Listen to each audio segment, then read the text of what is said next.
Hey guys, so just a quick explanation for Xing Yi and what it's about. Xing Yi, what we're doing here is a Xing Yi 5 roads.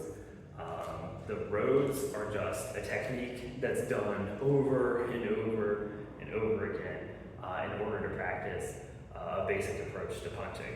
So this is a lot like boxing in some sense, in that there's a limited number of punches, like 6 major punches in boxing: the jab, cross, the hook, and the uppercut. But they're used in multiple and various ways. In much the same way, Xing Yi was designed to train soldiers on the battlefield some basic punches so that they could take those and use them in combat. But just like boxing, if you practice really, really hard for Xing Yi, and you can understand those 5 punches and understand how and when to deliver those punches, you don't really need anything else if you want to participate in actual fighting. It's more about practicing them in the motion of actual sparring or combat and less about just drilling the punches.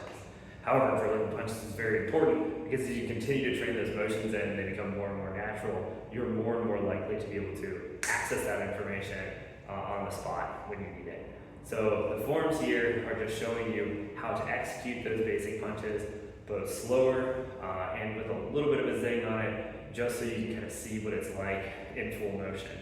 But it follows 2 basic principles. Those are compression and expansion.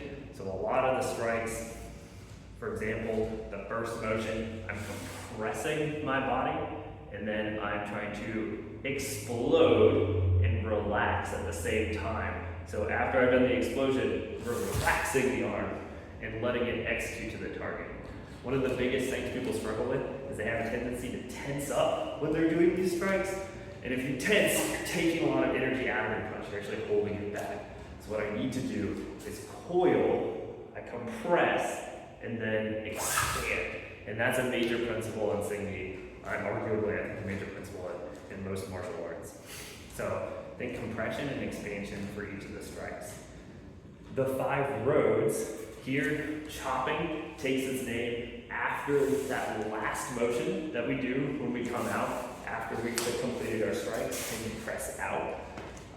Crushing rib cages, so you can think about it like that. I'm snapping the fist closed and driving the last 3 knuckles into the ribs of the target. Most of the time in Kung Fu, we hit with the top 2 knuckles, but in this one circumstance, we hit more like classic boxing or like Wing Chun, where we're popping our fist forward and extending those last 3 knuckles and hitting the ribs. There's not much when you hit down low, like the rib cage or the abdomen. There's less risk that you're going to shatter these back knuckles, whereas a lot of the other stuff that we do with Kung Fu, the top 2 knuckles do take a little bit more striking without causing any fractures. So we traditionally hit with those, but in this case, we pop the fist forward and snap it closed as we drive the body. That sliding motion that you do with crushing fist is really important. That's how I'm driving my power forward. This is a similar concept in older boxing called a jolt, where we're dropping the weight forward. We're dropping the weight forward and just letting the foot follow.